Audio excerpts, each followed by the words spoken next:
SSC में सबसे important topic होता है बॉयज, और बॉयज के अंदर जो सबसे ज्यादा टफ माना जाता है वो होता है डबल इंटेरोगेटिव का सेंटेंस। डबल इंटेरोगेटिव सेंटेंस को आज अपन अच्छे तरीके से समझने वाले, क्योंकि ऐसे स्टूडेंट जिनको पैसे बॉयज तो समझ में आ गया कि पैसे बॉयज क्या होता है, लेकिन पैसे बॉयज में डबल इंटेरोगेटिव क्वेश्चन बनाते समय उनसे मिस्टेक हो जाती है, और जिसकी वजह से वो सिलेक्शन से काफी दूर चले जाते हैं। तो ऐसे स्टूडेंट जिनको इंग्लिश में डर लगता है, जो ग्रामीण सेक्शन से हैं, जो हिंदी मीडियम से पढ़े हुए, गवर्नमेंट स्कूल से पढ़े हुए, इवन उन्हें इंग्लिश सीख भी नहीं पाते हैं, और कहीं ना कहीं उन्हें डर लगता है और डर की वजह से इंग्लिश नहीं सीख रहे हैं।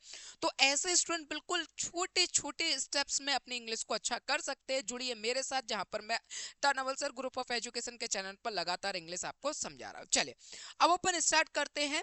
देखो, एक्टिव पैसिव वॉइस की जो बेसिक समझ है वो मैं आपको पढ़ा चुका हूँ, ठीक है। एक बार रिव्यू कर लेते हैं। एक्टिव और पैसिव, सबसे पहले होता है रूल। रूल नंबर फर्स्ट के एक्टिव से जब अपन पैसे बनाते हैं तो उसके में क्या क्या रूल्स अप्लाई होते हैं। सबसे पहला है सब्जेक्ट को ऑब्जेक्ट और ऑब्जेक्ट को सब्जेक्ट की जगह पर। अगले टेंस के हेल्पिंग वर्ब का यूज करते हैं, और फिर आवश्यकता पड़े तो बीइंग का यूज करते हैं। बीइंग का यूज केवल हम तभी करते हैं जब एक्टिव का टेंस इज एम आर या फिर वॉज वर्ब में हो। तो पैसिव भी is am are was verb में ही बनाना, साथ में अपन बीइंग का यूज करेंगे। हमेशा वर्ब के थर्ड फॉर्म का यूज करते हैं, और ऑब्जेक्ट जो आता है उससे पहले अपन किसका प्रयोग करेंगे, बाय का। ये होता है इसका basic structure. Rule number second हमसे कहता है कि सब्जेक्ट को ऑब्जेक्ट में चेंज करो और ऑब्जेक्ट को सब्जेक्ट में चेंज करते हैं। ध्यान रखना है, ठीक है, स्पेशली हिंदी मीडियम के स्टूडेंट्स। होता क्या है, आई अगर आपको मिलता है, मान लीजिए कि अगर आपको आई यहां पर मिला, तो यहां पर आकर ये क्या हो जाएगा, मी हो जाएगा। जैसे सब्जेक्ट का ऑब्जेक्ट बनता है वैसे ही ऑब्जेक्ट का भी सब्जेक्ट बनाते हैं। अगर आपको यहां पर मी मिलता है तो आप यहां पर लाके क्या करोगे, आई करोगे। अगर आई का मी होता है तो मी का आई होगा, सी का हर होता है तो हर का सी होगा, यू का यू रहेगा, यू का यू रहेगा। दे का देम होता है तो देम का दे होगा, ही का हिम होता है तो हिम का ही होगा, सी का हर होता है तो हर का सी होगा, इट का इट रखना, नेम का नेम रखना, नो चेंजेस रहता है। सब्जेक्ट को ऑब्जेक्ट में चेंज करेंगे तो ऑब्जेक्ट को अपन सब्जेक्ट में चेंज करते हैं। चलिए अब देखते हैं अपन आगे। इसके बाद मोस्ट इंपॉर्टेंट होता है आपके लिए टेंस चेंज करना। अब देखिए, टेंस चेंज करने में सबसे बड़ी मिस्टेक क्या है, इस बात को समझना। 99.9% तक स्टूडेंट हमेशा टेंस में ही विदा रहता है, उसको टेंस से फुर्सत मिले तब वो कुछ अच्छा सीख पाएगा। सबसे पहले present indefinite, present continuous, present perfect, present perfect continuous, इसमें भी क्या करता रहता है, प्रेजेंट इंडेफिनिट ता है, ती है, ते है, प्रेजेंट कंटिन्यूअस रहा हूं, खा रहा हूं, पी रहा हूं, जा रहा हूं, इनमें विदा रहता है। अगर इनसे फुर्सत मिल जाए तो थोड़ा सा आगे बढ़ जाओ, और आगे बढ़ने से आप कुछ बेहतर सीख सकते हो। ये सब चीजें आप छोड़ दीजिए, ठीक है, ये कुछ भी काम आने वाली नहीं है। अपन यहाँ पर रखेंगे कि present indefinite convert in change into present continuous, present continuous change into present continuous being में लगेगा, present perfect change into present perfect. इससे कुछ नहीं होना चाहिए भाई। एग्जाम एक समय था जब हमने सीखा तब सीख लिया, कोई बात नहीं। लेकिन आज के स्टैंडर्ड के हिसाब से देखे, जहां पर कई स्टूडेंट्स ऐसे हैं जो एक से एक टैलेंटेड आ रहे हैं, ठीक है ना, रिप्लेस कर रहे हैं। तो वहां पर एक तो हम हिंदी मीडियम से, दूसरा हम ग्रामीण से रहे, तीसरा गवर्नमेंट स्कूल से पढ़े हुए हैं। तो ये तीनों चीजें जो हमारे साथ में रही हैं और जिसकी वजह से इंग्लिश हम नहीं सीख पाए, उसके बावजूद भी हम कहाँ पर बिदे रहते हैं, ताए तिए ते, जा रहा हूँ, खा रहा हूँ, पी रहा हूँ, उठ रहा हूँ, बैठ रहा हूँ, नहा रहा हूँ, धो रहा हूँ, इसमें बिदे रहते हैं। और ड्रीम क्या हमारा, एसएससी को पास करना। तो ऐसा नहीं, मैं भी हिंदी मीडियम स्टूडेंट हूँ, हिंदी मीडियम स्टूडेंट रहा हूँ। मैंने हिंदी मीडियम स्टूडेंट से ही अपनी पूरी कंप्लीट पढ़ाई करी है, और उसके बाद में ज्यादातर स्टूडेंट जो मैं ऑफलाइन पढ़ाता हूँ उसमें हिंदी मीडियम का स्टूडेंट ज्यादा आता है, और कई सारे हिंदी मीडियम के स्टूडेंट अच्छी इंग्लिश करके अपने सिलेक्शन पर भी पहुंच चुके हैं, यानी अपनी बढ़िया जॉब भी कर रहा है, ठीक है। अब एक बात और आती है यहीं पर, क्योंकि मुझे यहाँ याद आ रही है इसलिए मैं आपको समझाना चाहता। इंग्लिश को ग्रामर में सीख लेना और स्पीकिंग करना दोनों बातें अलग होती है। ज्यादातर स्टूडेंट क्या समझता है कि अगर इसको ग्रामर आ रही तो स्पीकिंग भी बहुत अच्छी आना चाहिए, तो इंग्लिश में हम अच्छा मानेंगे। पहले अपने सिलेक्शन के लिए पढ़ो, इंग्लिश को पहले इतना पढ़ो कि आपका सिलेक्शन हो जाए, उसके बाद इस धरती पर तमाम चीजें हैं जहां पर जाकर आप इंग्लिश को एक स्पोकन में अच्छा कर सकते हो, कोई दिक्कत नहीं। पहले इंपॉर्टेंस ये दीजिए कि आपका कैसे भी करके सिलेक्शन निकल जाए, ठीक है। कई लोग आपको समझाएंगे कि इसका प्रोनाउंसिएशन ही ठीक नहीं है, इसको पढ़ना ही ठीक नहीं आता, इसका प्रोनाउंस सही नहीं कर पाता। इन सब चीजों से दूर रहो। आपको जो टोन में बोलना है उस टोन में बोलो, कोई दिक्कत नहीं है, सारी चीजें सही है, ठीक है। जैसे बोल रहे हो वैसे बोलो। जब अच्छा सीख जाओ, सिलेक्शन ले जाओ, उसके बाद इन सब चीजों को पकड़ना, आप अच्छी इंग्लिश सीख जाओ।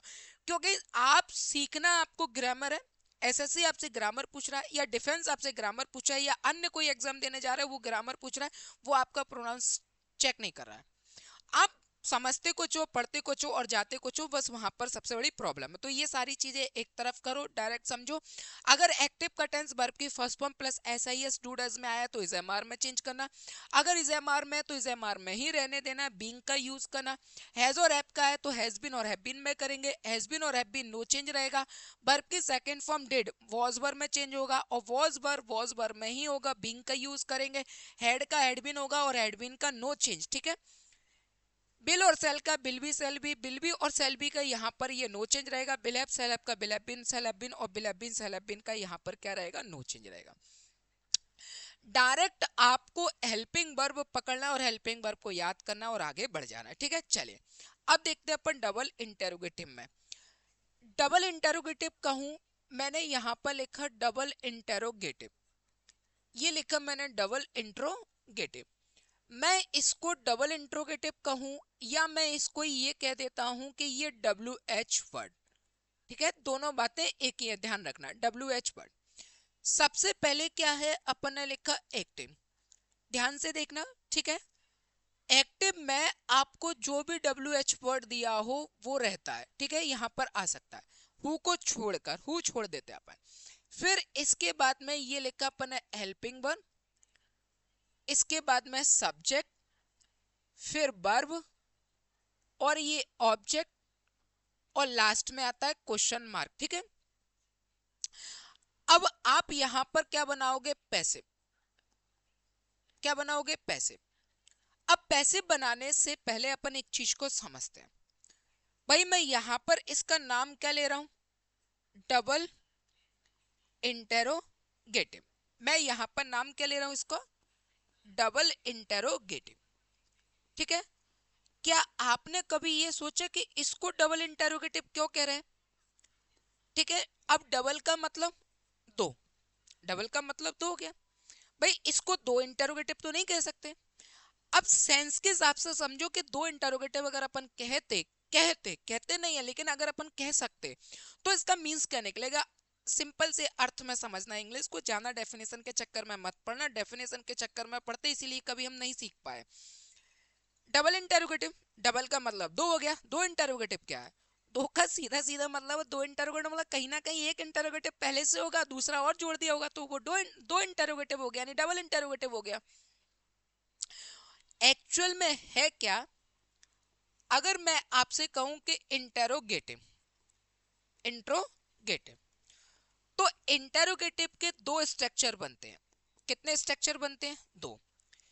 एक इंटेरोगेटिव वो होता है जो हेल्पिंग वर्ब से स्टार्ट होता है, हेल्पिंग वर्ब फिर सब्जेक्ट, और उसके बाद में जैसा टेंस वैसी वर्ब, और लास्ट में ऑब्जेक्ट, और फिर इसके बाद में क्वेश्चन मार्क। तो ये इंटेरोगेटिव हो गया।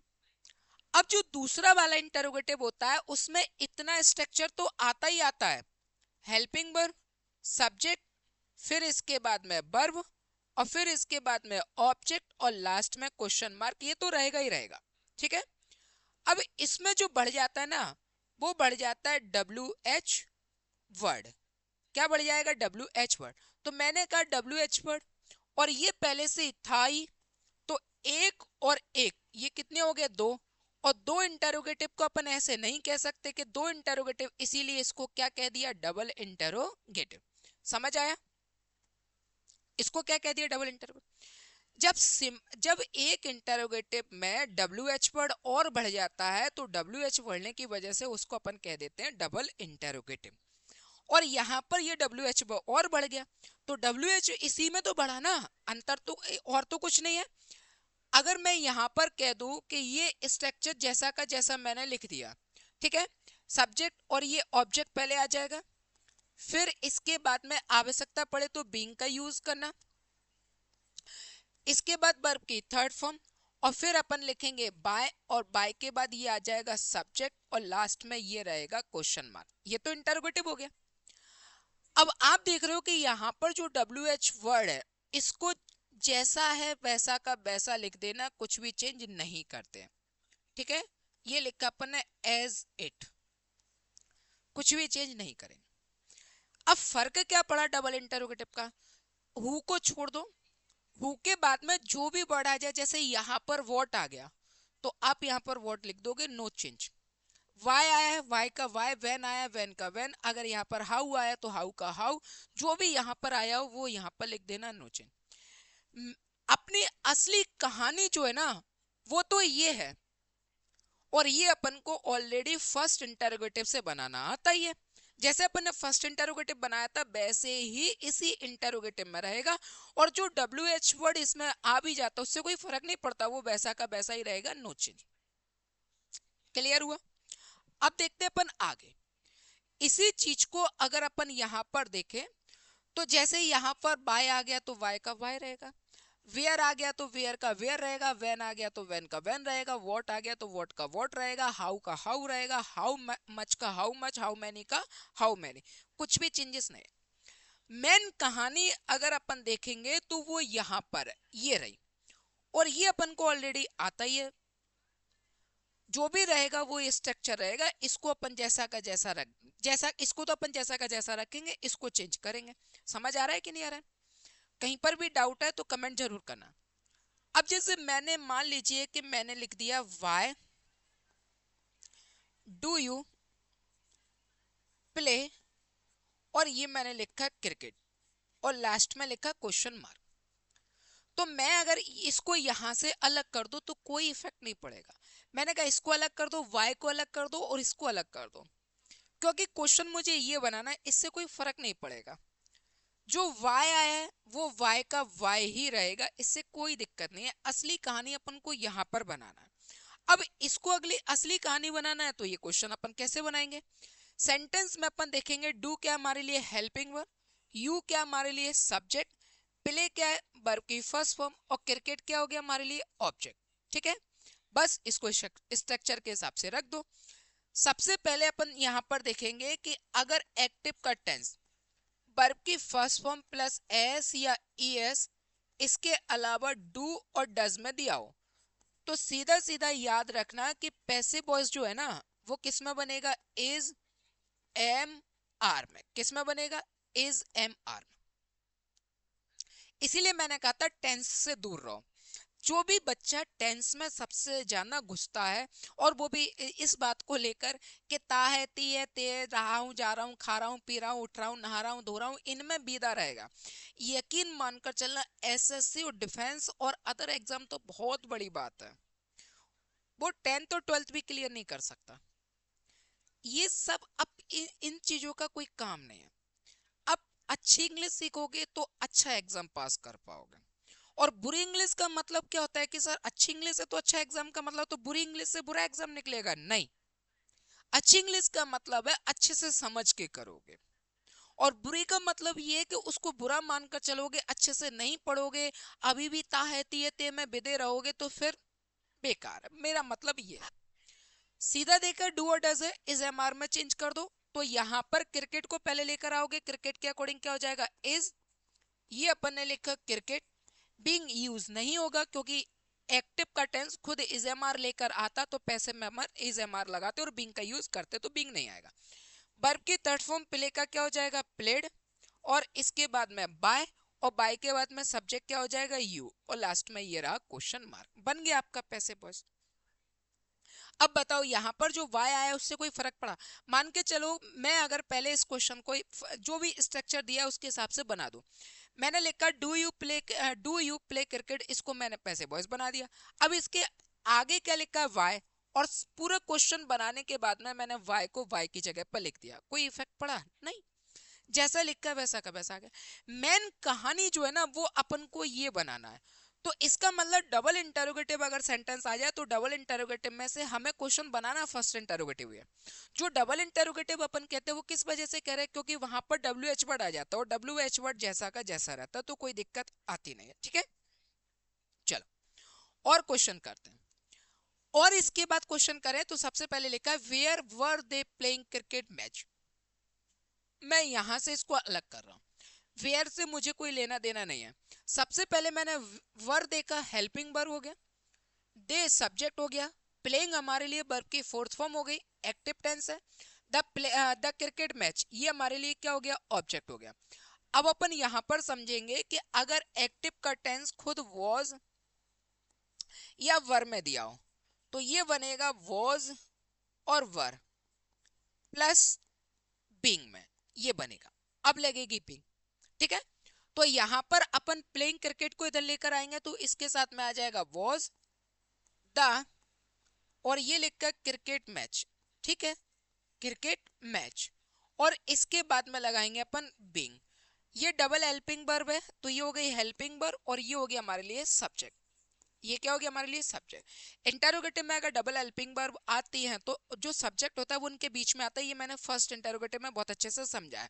तो आप लोग डबल इंटरोगेटिव में कहीं पर भी अगर आपको ऐसा लगता है स्ट्रक्चर में कि समझ में नहीं आ रहा है तो फर्स्ट इंटरोगेटिव की वीडियो जरूर देखना, उसमें मैंने बहुत अच्छे से आपको ये चीज समझाई है। अब बीइंग के बाद वर्ब की थर्ड फॉर्म, तो प्लेइंग का थर्ड फॉर्म क्या हो जाएगा, प्लेड। और इसके बाद में बाय, और बाय के बाद हमारा ऑब्जेक्ट क्या हो जाएगा, देम, और लास्ट में क्वेश्चन मार्क। ये बन गया स्ट्रक्चर। अब आगे देखेंगे क्या लिखा था, वेयर, कोई फर्क नहीं पड़ेगा। तो जो वेयर लिखा था उसको वेयर का वेयर ही लिख देंगे। अब ये क्वेश्चन बन गया हमारे लिए, where was the cricket match being played by them, simple सा आंसर। बेटा इंग्लिश बहुत अच्छा सब्जेक्ट, बस सीखने की जरूरत है और सही ट्रैक से सीखने की जरूरत है, आ जाएगी। ये कोई ऐसा नहीं है बेकार से कि हमको समझ में ही नहीं आया, आ जाएगा। जैसे मैंने इसको यहां से कर दिया, डू क्या है, हेल्पिंग वर्ब, और डू अगर हेल्पिंग वर्ब है तो ये किस में जाएगा, वॉज वर्ब में। आपको अच्छे से पता है कि एक्टिव में अगर आपको डू और डज मिल जाए तो ये पैसिव किस में बनेगा, इज, एम, आर में बनेगा। तो यहां पर लेटर है, ये पहले आ जाएगा तो इसके साथ क्या आ जाएगा, इज द लेटर। अब बताओ बीइंग का यूज करें, नहीं, क्योंकि यहां पर इजेमार नहीं है, एक्टिव में इजेमार होना जरूरी होता है। तो इज द लेटर, ठीक है। थर्ड फॉर्म क्या हो जाएगा, पोस्ट का, पोस्टेड, और इसके बाद में बाय, बाय के बाद में यू, और लास्ट में क्वेश्चन मार्क। अब आगे देखोगे, आगे क्या लिखा था, वेयर, वेयर की जगह पर वेयर लिख दिया, कोई दिक्कत नहीं आएगी, ठीक है। चलिए इसके बाद आते हैं अपन अगला question, where do you keep the current magazines, ठीक है। तो डू है, फिर इज एम आर में जाएगा। द करंट मैगजीन है, मैगजीन सिंगुलर सब्जेक्ट है तो इज आएगा। तो यहां पर अपन क्या लिखेंगे, इज द करंट, और ये अपन ने लिखा मैगजीन, ठीक, बीइंग नहीं आएगा। थर्ड फॉर्म कीप का क्या हो जाएगा, केप्ट, इसके बाद बाय, और ये यू, और लास्ट में क्वेश्चन मार्क। था क्या, वेयर, वेयर का वेयर। अब बताओ, जो सबसे ज्यादा अपन को ये लगता है कि जैसे ही नाम सुनते हैं डबल इंटरोगेटिव, और डबल इंटरोगेटिव सुनकर अपन को सबसे ज्यादा जो डर लगता है, क्या डबल इंटरोगेटिव कैसे बना, डबल इंटरोगेटिव का तो कोई काम ही नहीं पड़ रहा है। जो डब्ल्यू एच वर्ड आ रहा है वो तो वैसा का वैसा ही रह रहा है, उससे कोई फर्क ही नहीं पड़ता।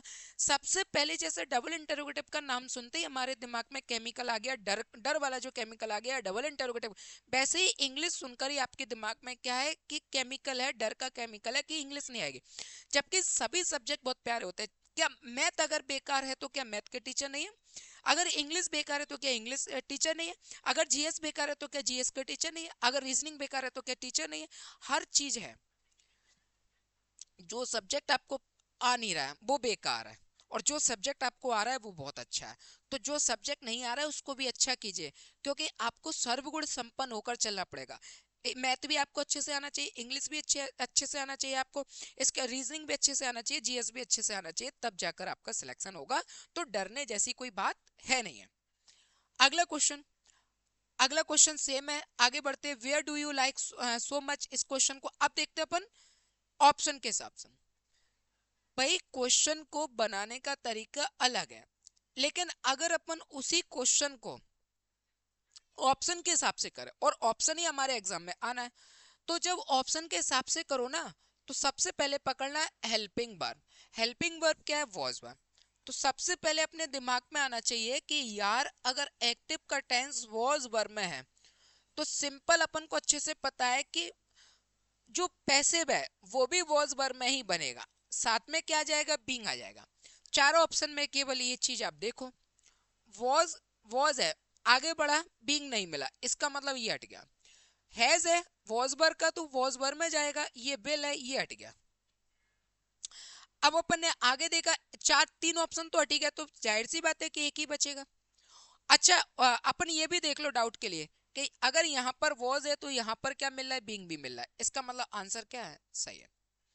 टाइम लगा, नहीं लगा, ठीक है। चलिए इसके बाद देखते हैं अगला question. Why do you like him so much. Tense किस में, हेल्पिंग वर्ब क्या है, डू। अब आपको देखना है कि एक्टिव का टेंस अगर डू और डज है तो पैसिव किस में ले जाओगे, इज, एम, आर में। उठाओ इज एम आर, कहाँ है, ये क्या है, हैज, हट गया। ये क्या है, वॉज, ये हट गया। ये क्या है, इज, और यहां पर क्या गए, इज। दो ऑप्शन मिल गए। अब दोनों ऑप्शन को अपन को ये देखना है कि कौन सा सही है कौन सा गलत है।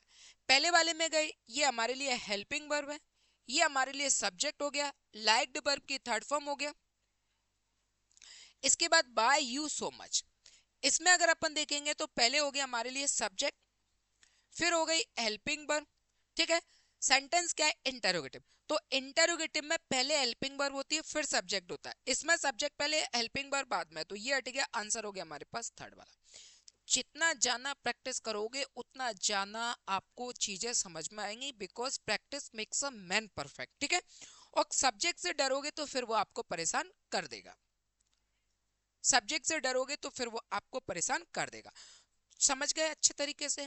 तो वीडियो को शेयर करिए, लाइक करिए, कमेंट करिए, जहां पर भी डाउट आए वहां पर कमेंट करिए, वीडियो को लाइक करिए और एसएससी एस्पिरेंट्स के साथ में शेयर करिए। स्पेशली वो स्टूडेंट जिनको इंग्लिश में डर लगता है, ग्रामीण से है या हिंदी मीडियम के हैं, गवर्नमेंट स्कूल से पढ़े हुए, तो उन्हें डरने की जरूरत नहीं है।